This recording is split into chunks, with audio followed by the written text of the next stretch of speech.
Your teacher शील जैन, और जैसा कि आप सभी जानते हैं कि हम कर रहे हैं basic concept of chemistry first chapter of 11th class.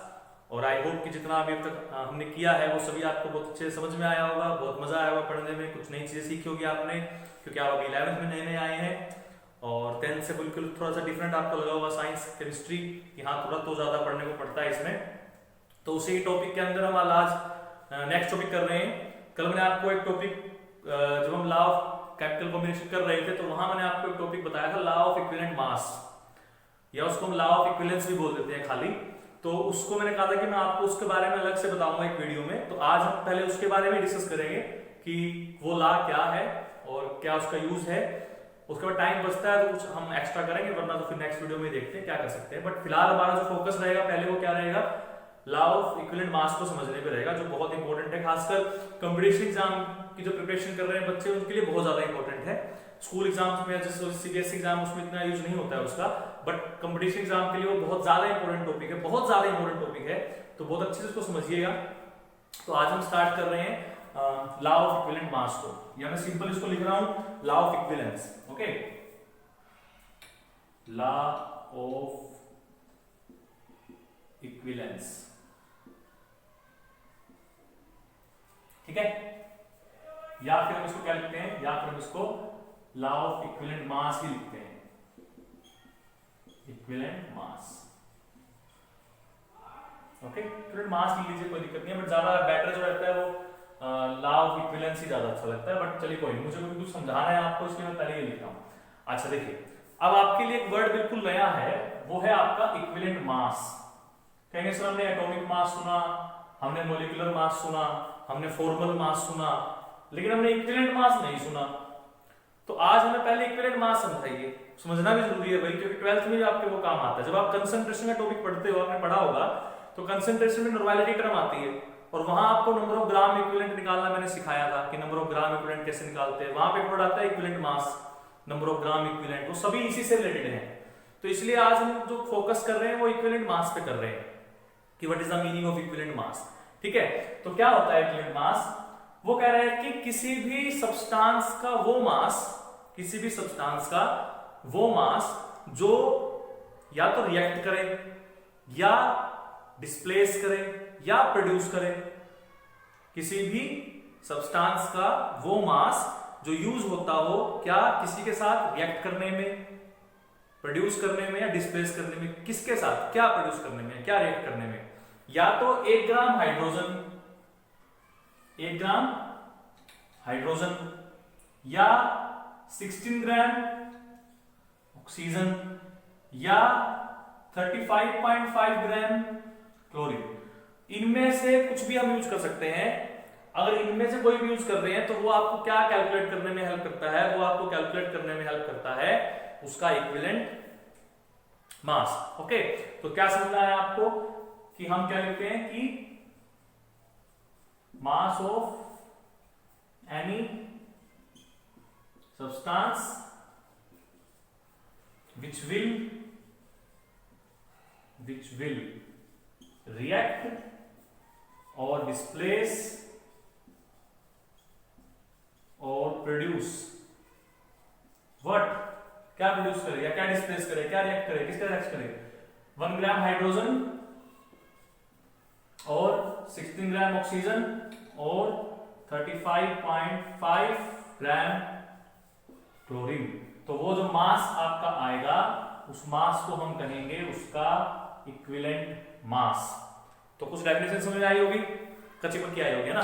तो इस कच्ची पक्की को पक्का करने के लिए हम क्या करते हैं, हम करते हैं एक एग्जांपल जहां से आपको बहुत अच्छे से ये सब समझ में आ जाएगा, ठीक है। चलिए देखिए, जैसे हम करते हैं कि भाई कार्बन की रिएक्शन हमने हाइड्रोजन के साथ करी, तो यहां से हमें CH4 मिला, ठीक है, ये मिला।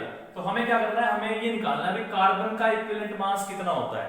तो कार्बन क्या कर रहा है, कार्बन हाइड्रोजन के साथ रिएक्ट कर रहा है, विल रिएक्ट, ठीक है। स्टोइकियोमेट्री में हम सीख के आए थे, कैसे कर सकते हैं। देखिए यहां कितना कार्बन है, 12 ग्राम, 1 मोल है ना, 1 मोल मतलब 12 ग्राम, ओके।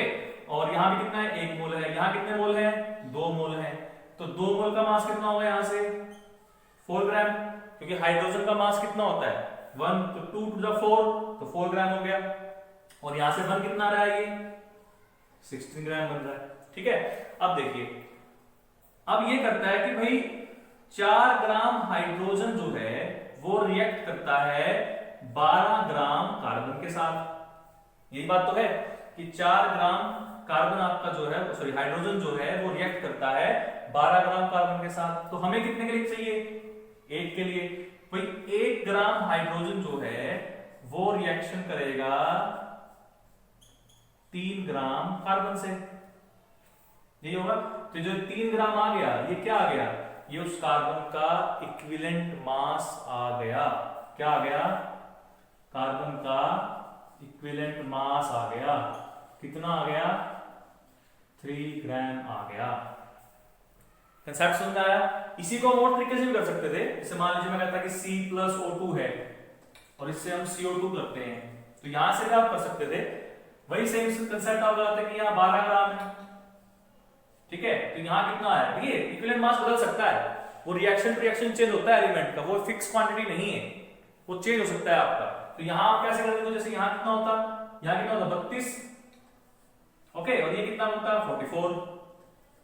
अब देखिए 32 ग्राम के लिए कितना ऑक्सीजन लग रहा है, कार्बन लग रहा है 12 ग्राम, तो यहाँ 32 ही है हमारा, देखिए सॉरी 16 का कितना लगेगा, तो 16 ग्राम के लिए लगेगा 12/32 गुना में 16, है ना, 16 दूनी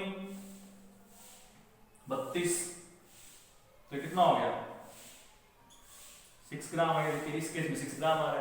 तो इक्विवेलेंट मास कैसे पता करते हैं कि हाइड्रोजन के साथ कितनी डिस्प्लेसमेंट हो रही है, या क्लोरीन से कितनी डिस्प्लेसमेंट हो रही है, या हाइड्रोजन से कितनी डिस्प्लेसमेंट हो रही है। उस तरीके से आप किसी भी एलिमेंट का जो है इक्विवेलेंट मास कैलकुलेट कर सकते हो। समझ में आया। चलिए आपको एक एग्जांपल और करवाता हूं, जिससे आपको थोड़ा सा क्लियर हो जाएगा कि इक्विवेलेंट मास कैसे कैलकुलेट करते हैं।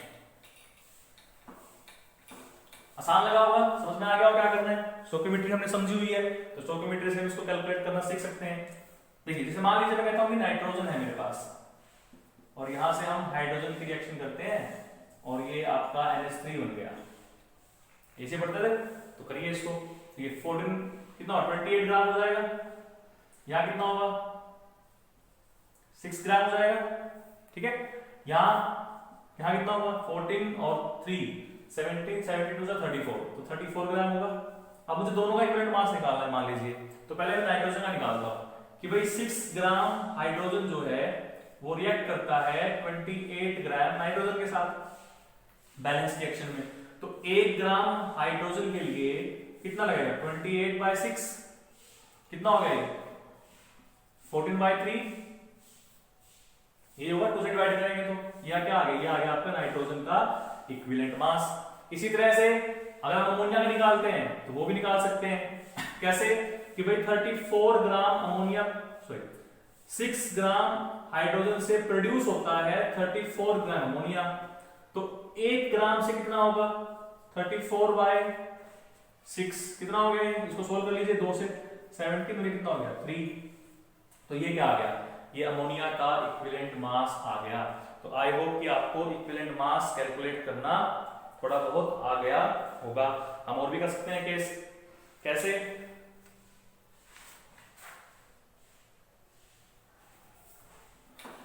बहुत सारे एग्जांपल है। निकाल से आपको निकालना तो आ गया हो कैसे निकालते हैं, कोई इतनी मुश्किल बात है नहीं, आपने स्टोइकियोमेट्री सीखी हुई है, तो स्टोइकियोमेट्री से आप बहुत आसानी से इसको कर सकते हो। जैसे मान लीजिए मैं कहता हूं कि मेरे पास हाइड्रोजन है और इसकी रिएक्शन आप ब्रोमीन से करते हो, तो क्या बनेगा, यहाँ से 2HBr बनेगा। अब यहाँ से मैं ब्रोमीन का इक्विवेलेंट मास निकालना है, तो निकालिए, इसका होता है 2 ग्राम। ठीक है, ब्रोमीन का मास आपको मिलेगा यहाँ से 160 ग्राम टोटल। अगर हम डबल करेंगे इसको ब्रोमीन का, तो 80 ग्राम के आसपास होते, तो डबल कर दिया हमने, और यहां से करेंगे तो कितना हो जाएगा 160 + 2 हाइड्रोजन, तो 162 ग्राम हो गया। अब निकाल देते हैं कि भाई 2 ग्राम हाइड्रोजन लगती है 160 ग्राम ब्रोमीन के लिए, तो 1 ग्राम हाइड्रोजन के लिए 162 कितना हो गया, देखो 80 ग्राम आ गया। तो ये क्या आ गया, ये ब्रोमीन का इक्विवेलेंट मास आ गया। क्लियर हो गई? चलिए, तो इस तरह से आपको इक्विवेलेंट मास जो है वो निकालना होता है। ये तो डेफिनेशन हमने समझ ली कि इक्विवेलेंट मास क्या होता है। अब इक्विवेलेंट मास को हम और कैसे यूज कर सकते हैं?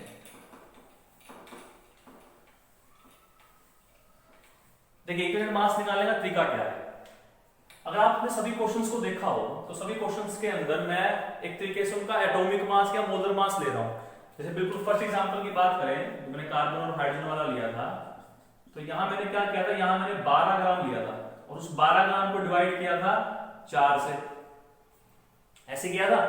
फिर मैंने दूसरा एग्जांपल लिया था, वहां मैंने कार्बन को 12 ग्राम लिया था और वहां डिवाइड किया था 32 से या 16 से, जो भी मैंने वहां जितनी कैलकुलेशन की थी मैंने 32 लिया था, तो 32 लिया था, ठीक है, इस तरह से किया था।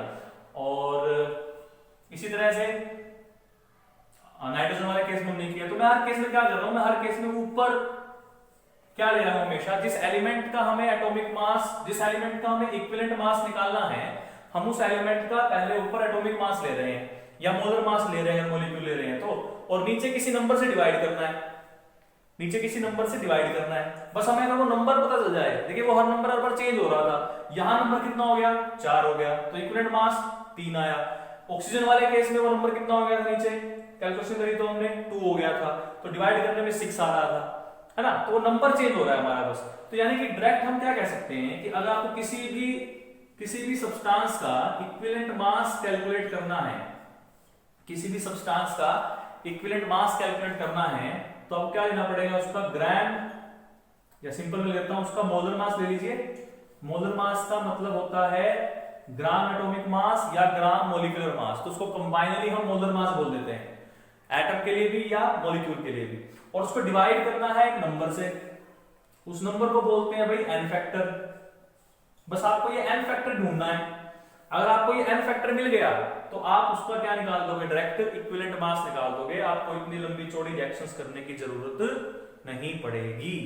ठीक है, सिंपल था दिया तो मैंने छोटे तरीके से। पहले मैं कंसेप्ट समझा, भाई इक्विवेलेंट मास होता क्या है, क्या मतलब है उस चीज का, फिर उसको निकालने का डायरेक्ट फॉर्मूला हमने ड्राइव कर लिया यहीं से, सब चीजों से। ठीक है, चलिए अब ये एन फैक्टर क्या होता है आपको ये बस थोड़ा सा समझना है कि what is the meaning of this n factor. मैं लिख रहा हूं एन फैक्टर कैसे निकालते हैं, उसके बाद आपको थिंक आपको थोड़ा बहुत हेल्प हो जाएगी कि एन फैक्टर कैसे कैलकुलेट कर सकते हैं। जैसे अगर आपका कोई एसिड है तो एसिड वाले केस में अगर वो प्रोटिक एसिड है जो प्रोटॉन दे सकता है, तो प्रोटिक एसिड वाले केस में हम कहेंगे कि वो कितने H आयन दे सकता है। जितने वो H आयन देगा, ये मैं सब बता चुका हूं वैसे कंसंट्रेशन वाले टॉपिक में कि एन फैक्टर कैसे कैलकुलेट करते हैं, बट मैं दोबारा बता रहा हूं कि नंबर ऑफ H आयन जितने देगा वो उसका एन फैक्टर होगा। जैसे HCl के लिए कितना होगा 1, H2SO4 के लिए कितना होगा 2, है ना, तो H3PO3 के लिए कितना होगा 2 होगा। क्लियर, ये ध्यान रखना है आपको। इसी तरह से मान लीजिए कोई बेस अगर आपके पास है, तो बेस के केस में आप एन फैक्टर कैसे निकालोगे, बेस के केस में आप एन फैक्टर निकालते हो कितने OH आयन दे सकता है, जैसे NaOH है या CaOH2 है, तो NaOH वाले केस में कितने आएंगे OH 1, CaOH में कितने आएंगे 2, तो ये उसका एन फैक्टर हो गया। ठीक है, इसी तरह से मान लीजिए आपके पास कोई आयन है, इसी आयन का निकालना है आपको। कुछ रिएक्शंस में आयन इन्वॉल्व होते हैं जिनको हम आयनिक रिएक्शन बोलते हैं, तो उसमें अगर आयन आपका है कोई, तो आयन में क्या करेंगे, आयन में करते हैं जितना उसके ऊपर चार्ज है, चार्ज ऑन द आयन। ठीक है, किसी रिएक्शन के दौरान कोई एटम इलेक्ट्रॉन लूज कर रहा है, तो कितने उसने लूज किए हैं और कितने उसने गेन किए हैं, तो नंबर ऑफ इलेक्ट्रॉन लूज और गेन भी हम निकाल सकते हैं, उससे भी क्या आता है आपका एन फैक्टर आता है। तो अलग अलग तरीके से आप एन फैक्टर जो है वो निकाल सकते हो। तो आई थिंक आपको इक्विवेलेंट मास का कांसेप्ट थोड़ा बहुत समझ में आ गया होगा कि how to calculate equivalent mass. अब देखो बेटा, जैसे हमने मोलर मास की हेल्प से नंबर ऑफ मोल निकाले थे, वैसे हम इक्विवेलेंट मास की हेल्प से नंबर ऑफ ग्राम इक्विवेलेंट निकाल सकते हैं, जो हमारे इस्लाम में काम आएगा। क्या निकाल सकते हैं, नंबर ऑफ ग्राम इक्विवेलेंट निकाल सकते हैं, या आपके नॉर्मेलिटी के फॉर्मूले में आते हैं नंबर ऑफ ग्राम इक्विवेलेंट, तो वो कांसेप्ट यहीं से आया है। तो नंबर ऑफ ग्राम इक्विवेलेंट कैसे निकालते हैं, आप इसको कंपेयर कर सकते हो नंबर ऑफ मोल से। तो नंबर ऑफ मोल में हम क्या करते थे, नंबर ऑफ मोल में हम ऊपर क्या लेते थे गिवन मास, और नीचे क्या लेते थे मोलर मास, क्योंकि मोल के टर्म में निकाल रहे हैं ना, मोल तो नंबर ऑफ मोल तो मोलर मास लिया। अब अगर नंबर ऑफ ग्राम इक्विवेलेंट निकालना है तो ऊपर तो वही रखना है ना उसका गिवन मास, लेकिन आपके पास नीचे क्या हो जाएगा, इक्विवेलेंट निकालना है तो किस पे डिपेंड करेंगे, इक्विवेलेंट मास पे डिपेंड करेंगे। यहां तक बात समझ आई बेटा, क्लियर हो गया? अच्छा जी, तो अब यहां से हम अगर इक्विवेलेंट मास की ये वाली वैल्यू पुट कर दें यहां पे, तो नंबर ऑफ ग्राम इक्विवेलेंट क्या बनेंगे, नंबर ऑफ ग्राम इक्विवेलेंट बनेंगे आपके given mass divide by molar mass,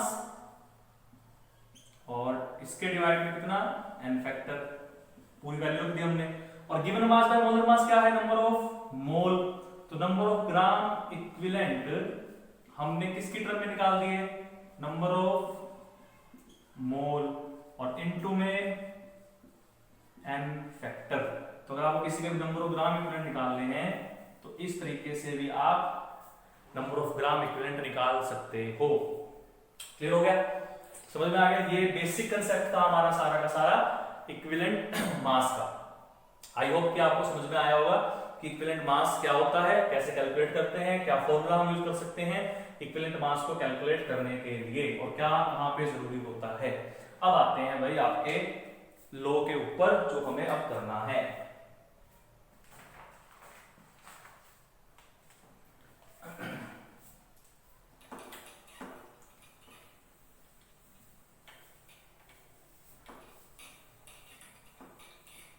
ये बिल्कुल नया टॉपिक है बच्चों के लिए, बहुत कम पढ़ते हैं बच्चे, लेकिन इसको अच्छे से करिएगा, ठीक है? देखिए कैसे, एग्जाम्पल देता हूं आपको। मान लीजिए कि आपके पास वही है, एंटोरा केस लेते हैं कि नाइट्रोजन है, हाइड्रोजन है, और यहां से आपको अमोनिया मिलता है, ठीक है? समझा? अब क्या इनके नंबर ऑफ मोल सबके सेम है? नहीं, जो मोल की रेशियो है, नंबर ऑफ मोल की रेशियो सबके अलग अलग है। यहाँ 1 है, यहाँ 3 है, यहाँ 2 है, नंबर ऑफ मोल सबके डिफरेंट है ना, रेशियो भी डिफरेंट है। लेकिन ये ला कहता है कि हो सकता है कि उनके नंबर ऑफ मोल की रेशियो डिफरेंट हो, मोलर रेशियो बोल देते हैं कि उनकी मोलर रेशियो डिफरेंट हो, लेकिन उनके जो नंबर ऑफ ग्राम इक्विवेलेंट होंगे, या सिंपली हम कहेंगे नंबर ऑफ, उनको सीधा ग्राम इक्विवेलेंट बोल देते हैं कि जो आपके ग्राम इक्विवेलेंट होंगे वो ग्राम इक्विवेलेंट आपके सबके क्या होंगे, इक्वल होंगे। यानी कि हम ये बोल सकते हैं कि ग्राम इक्विवेलेंट ऑफ नाइट्रोजन हमारे इक्वल होने चाहिए ग्राम इक्विवेलेंट ऑफ हाइड्रोजन, और वो भी इक्वल होने चाहिए ग्राम इक्विवेलेंट ऑफ अमोनिया। तो ये है आपका लॉ ऑफ, इसके अकॉर्डिंग क्या है, इसके अकॉर्डिंग आपके नंबर ऑफ ग्राम इक्विवेलेंट जो है वो क्या होंगे, रिएक्टेंट और प्रोडक्ट के लिए सारे सेम होंगे। क्लियर हो गया? अच्छा जी, अब इसके लिए मैं आपको एग्जांपल देता हूं जिससे आपको थोड़ा सा क्लियर हो जाएगा कि क्या हमें करना है।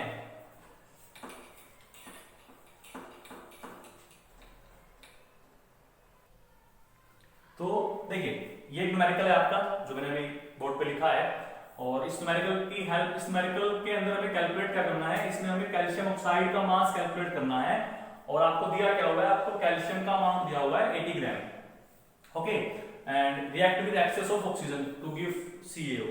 हम इसको कई तरीके से कैलकुलेट कर सकते हैं, स्टोइकोमेट्री से कैलकुलेट कर सकते हैं, बट हम यहाँ यूज कर रहे हैं इक्विवेलेंट मास के कंसेप्ट को, इसलिए हम इस कंसेप्ट से क्वेश्चन को करने की ट्राई करते हैं, ठीक है?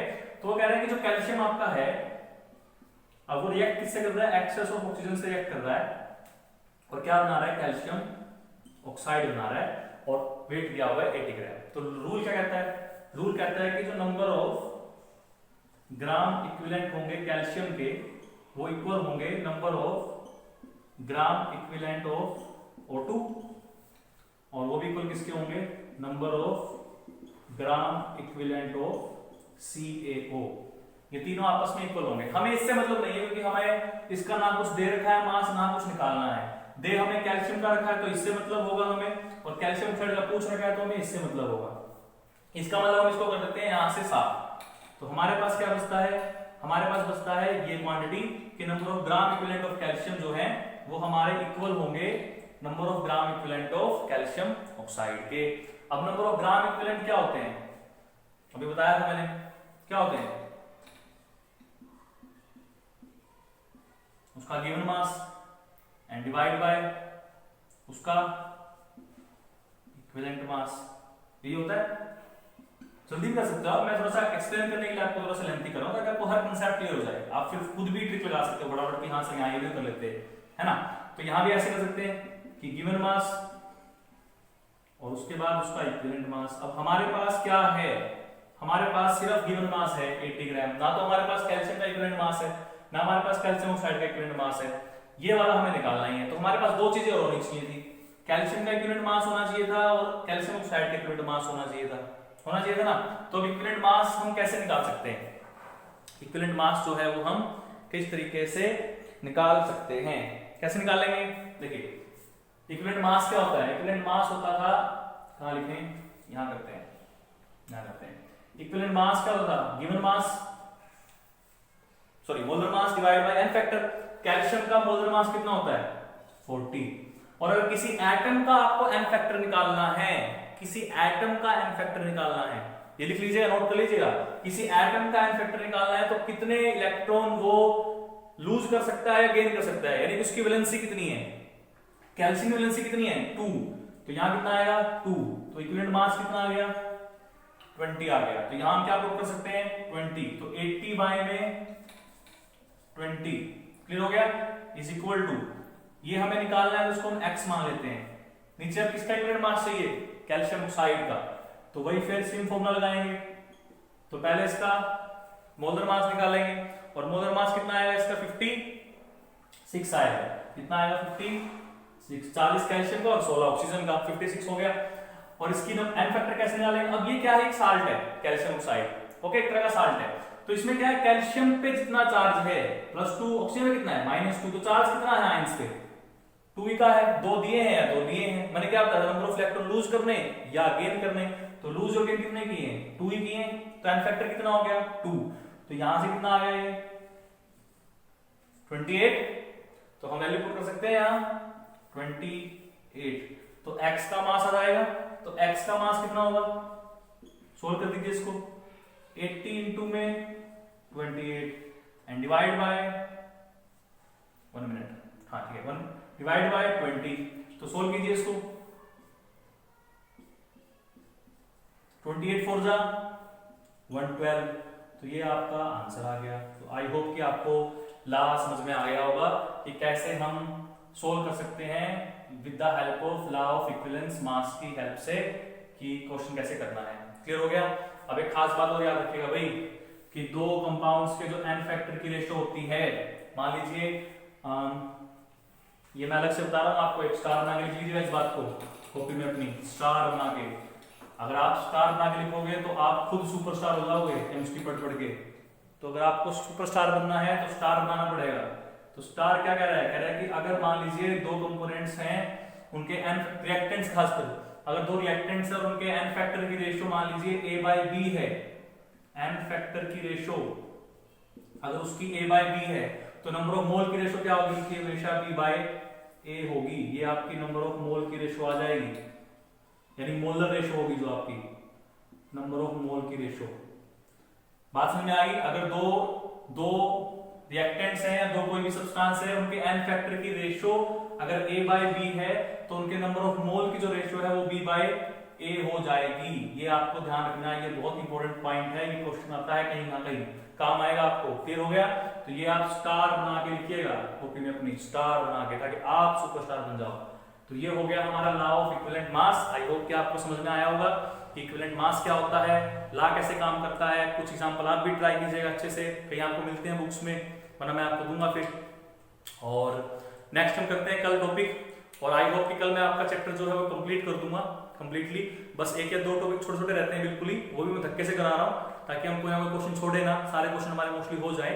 तो वो 2 टॉपिक और छोटे छोटे आपके, वो मैं कल करके खत्म आपके, उसके बाद हम फर्स्ट चैप्टर निपटाते हैं हमारा, और फिर हम नेक्स्ट चैप्टर पे आते हैं जो बहुत अच्छा चैप्टर है आपका, स्ट्रक्चर ऑफ एटम का। वो अगर आपको आ गया तो बाकी केमिस्ट्री आपके लिए बहुत ईजी हो जाएगी, ठीक है। तो इन्हीं सब बातों के साथ अपनी वाणी को देते हैं आराम, और कल मिलते हैं। तब तक के लिए घर रहिए, स्वस्थ रहिए, सतर्क रहिए, ठीक है ना, सतर्क रहिए, सावधान रहिए, सतर्क रहिए, ठीक है। चलिए, thank you, all the best.